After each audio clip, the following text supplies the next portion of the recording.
तो ब्रह्मांड में हम छोटी सी मेटेरॉइड को देखते हैं जो न जाने किस ग्रह से टूटा था, लेकिन हाँ, उसकी दिशा को देखकर इतना अंदाजा लगाया जा सकता है कि वो पूरी रफ्तार से पृथ्वी की तरफ आकर गिरेगा। और चंद पलों में हमारा अकीदा सच हो गया, क्योंकि वो आकर अमेरिका के बीहड़ों में गिरता है, जहाँ पर हम एक हंटर को देखते हैं जो ये सब दूर खड़ा होकर देख रहा था। जब उसने इस धमाके को सुना तो उसका कुत्ता फौरन उस गड्ढे के पास आया, लेकिन कुछ देर बाद वो उसे दूर भाग गया। जो देख हंटर को लगा शायद कोई जानवर होगा, इसीलिए वो अपनी बंदूक लेकर तैयार हो जाता है। तभी उसने किसी चीज के गुर्राने की आवाज आई। उसे अब पक्का मालूम हो गया है ये पक्का कोई जानवर नहीं होगा, इसीलिए वो बंदूक लेकर उसके करीब गया। फिर क्या हुआ ये हमें नहीं बताया गया, ना ही ये बताया गया कि आखिर वो चीज क्या थी। क्या वो कुछ ऐसी चीज है जिसकी कल्पना इंसान से परे है, या फिर कोई मामूली सा जानवर। खैर, अब कहानी हमारी मेन लीड रेनिन की तरफ आती है, जो एक 16 साल की लड़की है जो ज्यादातर समय अपने पेट्स के साथ गुजारती है। ये कोई मामूली पेट नहीं है, बल्कि काफी रेयर और खतरनाक। लेकिन रेनी के लिए सिर्फ उसके दोस्त थे, जिन्हें वो हर दिन बातें करती है, उनसे अपने दिन के हाल सुनाया करती है,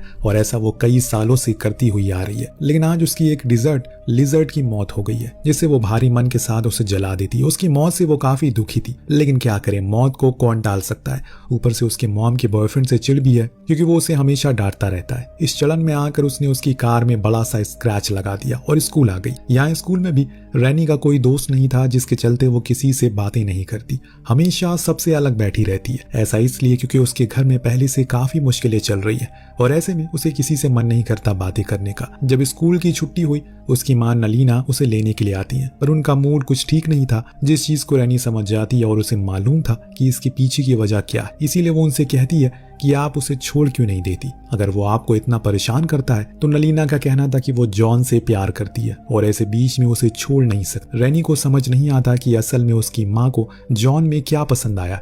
खैर, वो घर आकर अपने पेट को खाना खिलाती है और फिर खुद भी खाने के लिए बैठ गई। उसी दौरान जॉन बताता है कि आज ओवन में बहुत सी सड़ी बदबू आ रही है। आखिर क्या था उसमें? रैनी ने बताया कि उसने मरा हुआ सांप उसमें गर्म किया था अपने रैट के लिए। इतना सुनते ही जॉन उस पर खाना फेंक देता है और बहुत बुरा भला कहता है। उसकी माँ भी कुछ नहीं बोलती, इसीलिए वो गुस्से में अपनी बाइक उठाती है और रेगिस्तान में दूर जाकर खूब रोती है। उसे अब उस घर में नहीं रहना, लेकिन क्या करे, मजबूरी है। वो अपनी माँ को ऐसे छोड़कर नहीं जा सकती, इसीलिए उसने वापस जाने का मन बना लिया। लेकिन तभी उसकी नजर किसी चीज पर पड़ी जो बड़ी ही अजीब सी थी। उसे एक ट्रक से बांधा गया था, और जब वो करीब गई तो देखा कि वहाँ एक अजीब सा क्रिएचर है जो चुपचाप बैठा हुआ है, क्योंकि उसे कैद किया गया है। रैनी के दिमाग में सबसे पहले ख्याल आया उसे आजाद कर दे, इसीलिए उसने उन जंजीरों को खोल दिया। लेकिन जैसे उसने ये किया, वो पूरी जान लगाकर वहां से भागा, जिससे वो थोड़ा सा डर भी गई। लेकिन अब वो वापस घर आई तो पता चला कि उसकी माँ डैड की बहस खत्म हो चुकी है। सुबह जब वो स्कूल जाने के लिए निकल रही थी, उसकी नजर आसमान पर पड़ी, जहाँ ढेरों हेलीकॉप्टर उड़ रहे हैं। उसे कुछ ठीक सा नहीं लग रहा है, लेकिन इस बारे में उसने ज्यादा गौर नहीं किया। स्कूल चली गई, पर बीच क्लास में उसे उसी क्रिएचर का ख्याल आया जिसने उसने रात में देखा था। कहीं ये लोग उसे ही तो लेने नहीं जा रहे हैं, क्योंकि वो बहुत ही अजीब सा था। हो सकता है कि वो काफी रेयर भी हो,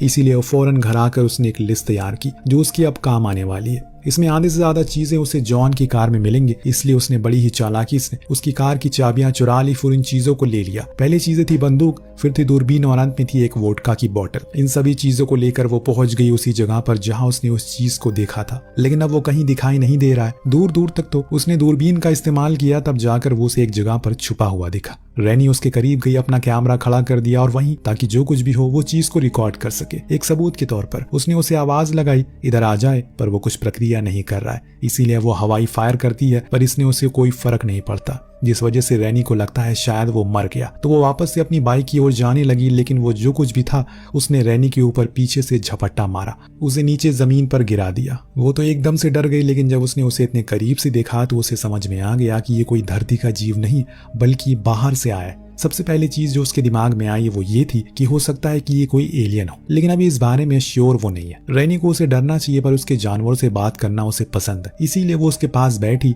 उसे खाने को एप्पल भी दिया, पर वो कुछ खाता नहीं। तभी हम देखते हैं कि ऊपर से हेलीकॉप्टर उड़ना शुरू हो गए। इसीलिए वो इशारा करके समझाती है कि तुम्हें छुपना होगा, वरना वो लोग तुम्हें ले जाएंगे। उस एलियन के बर्ताव से साफ पता लग रहा है कि उसने महसूस कर लिया कि रैनी अच्छी इंसान है, वरना वो तो उसे कब का मार डालता। लेकिन अभी तक उसने उसे कुछ किया नहीं है। थोड़ी बातचीत के दौरान वो उसे अलविदा कहकर घर को लौट आई, लेकिन जब रात हुई तो उस दौरान उसे याद आया कि वो तो जॉन की बंदूक वहीं छोड़ आई है। उसी जगह पर उसे पता चल गया तो वो उसे बहुत ज्यादा सुनाएगा, और इसीलिए वो आधी रात में बाहर आई। तभी उसकी नजर गई झाड़ियों के पीछे किसी चीज पर। वो यहाँ तक आ गया है, जी हाँ, वही जिसका खुद रैनी भी हैरान थी, क्योंकि उसने तो रास्ता तक नहीं बताया, फिर वो यहाँ कैसे आ गया। वो ये भूल रही है कि एलियन इंसानों से ज्यादा समझदार होते हैं और चालाक भी।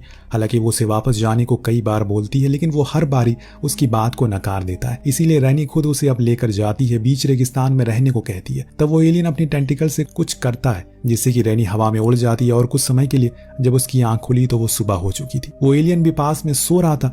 उसे सोता हुआ देखकर रैनी ने उसे गले से लगा लिया और वादा किया कि वो अब उसे अकेला नहीं छोड़ेगी। इसीलिए वो उसे लेकर अपने घर की ओर बढ़ जाती है। पर इससे पहले कि वो घर में जाए उसने अपनी माँ से फोन करके पूछा क्या वो घर पर है या नहीं। जब क्लारा ने बताया कि वो अभी घर पर नहीं है तो उसके बाद ये दोनों घर में गए, आराम के साथ पिकनिक मनाना शुरू कर दिया। रैनी उसे सारी चीजें खिलाने की कोशिश करती है, लेकिन वो हर बारी हर चीजों को इनकार करता है, तो उसे समझ नहीं आता कि असल में ये क्या खाएगा। इसके बाद वो उसे अपने रूम में लेकर गई जहां सभी पेट से मिलवाया। उसके लिए एक सॉन्ग भी गाया जो सुनते ही उसकी बॉडी फुर अजीब तरह से मूव करना शुरू करती है। अब यहाँ रैनी कंफ्यूज थी, क्या उसे अच्छा लग रहा है या फिर वो डर रहा है। रैनी उसे क्रॉक कहकर पुकारना शुरू करती है। इतने में अचानक घर के बाहर क्लारा की कार आकर रुकी। रैनी समझ गई उसकी माँ आ चुकी है। वो फौरन क्रॉक को लेकर पीछे से बेसमेंट में गई और वहीं उसे छुपा दिया। जब क्लारा घर में आई तो वहां पर चीजें इधर उधर बिखरी पड़ी थी, जो देखकर वो रैनी पर बहुत गुस्सा करती हैं और पूछती हैं कि वो आज स्कूल क्यों नहीं गई। और तब उसने तबीयत खराब होने का बहाना करके नीचे जाने का मन बना लिया जहां वो क्रॉक बैठा था। जैसे ही वो नीचे गई ऊपर एंथनी आ जाता है, रैनी का क्लासमेट जो अपना कैमरा लेने के लिए आया था। क्लारा ने उसे अंदर रूम में जाने को कहा जहां वो रखा है। अब इससे पहले कि रैनी ऊपर आती उतने में एंथनी ने उस कैमरा में सारी फुटेज देख ली और समझ गया कि जिस चीज को पुलिस तलाश कर रही है उसे रैनी ने देखा हुआ है। और इस बीच रूम में रैनी आ गई जिसे एंथनी के हाथ में कैमरा देखा। वो भी समझ जाती है कि जरूर इसने सब कुछ देख लिया, लेकिन अब वो रैनी के मुंह से सुनना चाहता था। हालांकि पहले तो उसने झूठ कहती है कि वो एवं ही बाहर घूम रही थी, तब उसे ये दिखा तो उसने उसे शूट कर लिया। बाकी उसे कुछ नहीं पता। एंथनी जानता है कि वो कुछ छुपा रही है, इसीलिए उसने धमकाया कि अगर उसने सच नहीं बताया वो जाकर पुलिस को सब कुछ बता देगा। क्योंकि उसी दौरान हम बाहर देखते हैं कि पुलिस आर्मी की भारी तैनाती लग चुकी है उस जगह पर जहां वो कल धमाका हुआ था। वो उसे बड़ी बेसब्री से ढूंढ भी रहे हैं जिसे रैनी ने अपने बेसमेंट में छुपाया हुआ है। मजबूरन रैनी को उसे बताना पड़ा और जाकर दिखाना भी पड़ा। जब क्रॉक ने एक अनजान लड़के को देखा तो वो उससे प्रति आक्रामक हो गया, पर रैनी उसके सामने वही सॉन्ग गाती है जिससे कि वो थोड़ा सा शांत हो जाता है। लेकिन एंथनी की तो पैंट गीली हो जाती है, यहाँ तक कि कुछ देर के लिए वो बेहोश तक हो गया। पर बाद में उसने उसके कैसेट वापस कर दिया और कहा कि ठीक है वो किसी को नहीं बताएगा, पर उसे ध्यान रखना होगा कि पुलिस सब कुछ देख रही है। उसकी कही बात सच थी, क्योंकि उसी दौरान पुलिस को हम देख पाते हैं जो सच में इन दोनों को दूर से देख रही थी। शायद उन्हें इन पर शक था, पर आगे क्या होगा ये तो हमें आगे पता चलेगा। रात हुई। रैनी ने सुना कि उसका दोस्त भूख के मारे रो रहा है। वो तुरंत नीचे गया और उसके लिए जो कुछ भी मिला लाकर रख दिया उसके सामने, पर वो कुछ खा ही नहीं रहा था। रैनी उसके सामने बैठी खुद भी रोना शुरू करती है क्योंकि उसके लिए वो बुरा लग रहा था। दोनों की मुलाकात चंद दिनों की थी, लेकिन दोस्ती इतनी ज्यादा बढ़ गई अब रैनी को सच में उसके लिए बुरा लग रहा है। वह अगले दिन जब एंथनी उसे सारी बातें बताई तो वो कहता है कि शायद वो शिकारी है और शिकार करके ही उसे खाना पसंद होगा, इसीलिए हमें उसे लेकर बाहर जाना होगा, तभी वो अपनी भूख को मिटा पाएगा। रैनी मान गई और रात में ये दोनों से एक ऐसी जगह लेकर गए जहां काफी सारी जंगली सूअर घूम रहे थे।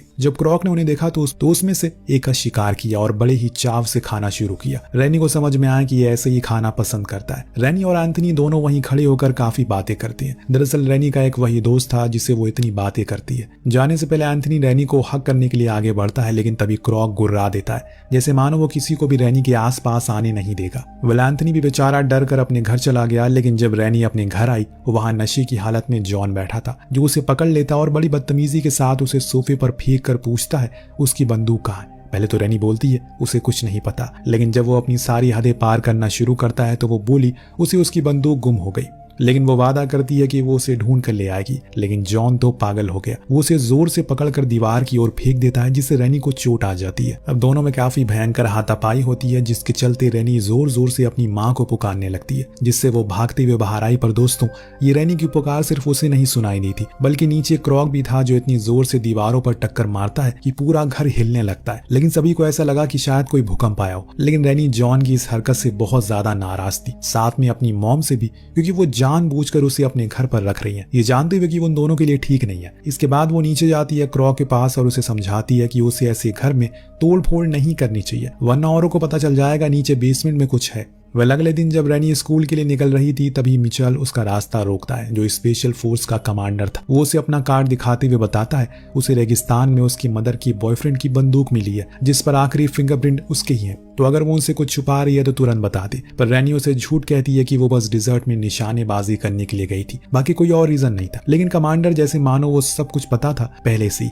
इसीलिए वो उसे अपना कार्ड देते हुए बोलते हैं शायद तुम्हें थोड़ी देर लगे सच बताने में, लेकिन जल्दी करना क्योंकि अगली बारी मैं खाली हाथ नहीं जाऊंगा। और ऐसे ही कुछ धमकी एंथनी को भी एक एजेंट आकर देता है जिससे अब दोनों ही तंग आकर रात में मिलते हैं और डिसाइड करते हैं कि वो अब क्रॉक को ऐसे घर में नहीं रखेंगे, उन्हें उसे रेगिस्तान में छोड़ना होगा कुछ दिन के लिए। तो रैनी उसे एक जगह छोटे से बॉक्स में रखकर वापस आ जाती है। जॉन की वैन को चुराने की कोशिश करती है क्योंकि अब वो इस घर को छोड़कर जा रही है, साथ में क्रॉक भी लेकर जाएगी। तभी जॉन आकर उसे पकड़ लेता और उसे खूब मारता है, ये कहते हुए कि उसकी वजह से क्लारा मुझसे कभी प्यार नहीं कर पाई। यहाँ तक कि वो उसे शूट करने ही वाला था कि तभी वहां क्रॉक आ गया जिसने बड़ी बेरहमी से उसे मार डाला और जंगल की ओर भाग गया। एंथनी भागते हुए रैनी के पास आकर बताता है कि एजेंट आ रहे हैं, पर दोस्तों उसने देर कर दी क्योंकि तब तक वहां वो कमांडर आ जाता है जिसने जॉन की लाश को जब देखा तो समझ गया उस एलियन को बुलाने का क्या तरीका है। वो रैनी को एक कुर्सी पर बांध देता है, फिर वो तरीका आजमाता है जो किसी ने कभी सोचा नहीं होगा। इतनी छोटी बच्ची के ऊपर वो दर्द देते हैं जिससे उसकी चीखें निकले। फिर उसी चीखों को सुनकर क्रॉक उसकी तरफ भागते हुए रैनी को पता था कि वो ऐसा ही करेगा, इसीलिए वो अपने मुंह से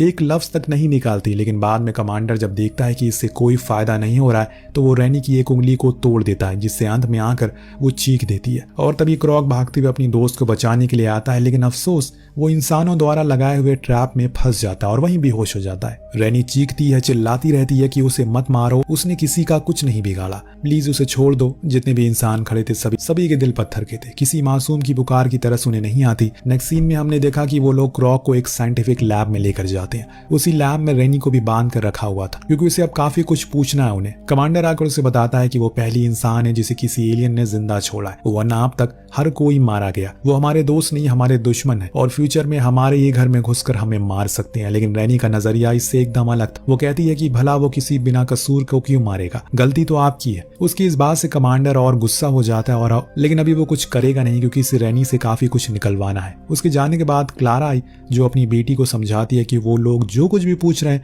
वो बता दो। ये सुन रैनी को गुस्सा आता है और वो कहती है कि मॉम, मुझे लगा कि आप मेरी साइड लोगी लेकिन आप भी उनकी तरफ निकली। उसके जाने के बाद रैनी ने अपनी उसी टूटी हुई उंगलियों को दोबारा तोड़ देती है और जोर से चिल्लाती है। उसकी चीख सुन कमांडर फौरन अंदर भागते हुए आया और उसका मुंह बंद कर देता है। लेकिन दोस्तों अब देर हो चुकी है। क्रॉक अपनी दोस्त को बचाने के लिए सब कुछ तोड़ फोड़ कर इस तरफ आ रहा था। बीच रास्ते में जितने सोल्जर थे उस पर अंधाधुंध गोलियां चलाने लगते हैं जिससे वो बुरी तरह घायल भी हुआ लेकिन दम नहीं तोड़ा। वो जैसे तैसे कर रैनी के पास पहुंच जाता है जो उसे लेकर बाहर आ गई, पर उनके पीछे कमांडर था जो लगातार क्रॉक पर गोलियां चला रहा था। रैनी को बचाने के लिए क्रॉक कमांडर के आके कूद जाता है। उसने कमांडर को मार दिया लेकिन खुद का भी दम तोड़ दिया, जो देख रैनी बहुत रोती है। उसे वापस आने की गुहार बार बार लगाती है लेकिन एंथनी उसे समझाता है कि वो जा चुका है, अब कोई फायदा नहीं है। धीरे धीरे करके रैनी अब चीजों को भुलाने की कोशिश करती है। लेकिन तभी हम देखते हैं कि साइंटिस्ट क्रॉक की लाश के साथ कुछ टेस्ट कर रहे हैं, पर तभी हम उसकी बॉडी में कुछ हलचल महसूस करते हैं जिससे ये साबित हो जाता है कि वो अभी मरा नहीं है, जान बाकी है। मतलब वो दोबारा अपनी दोस्त के पास जाएगा जिसने उसका सबसे ज्यादा ख्याल रखा था।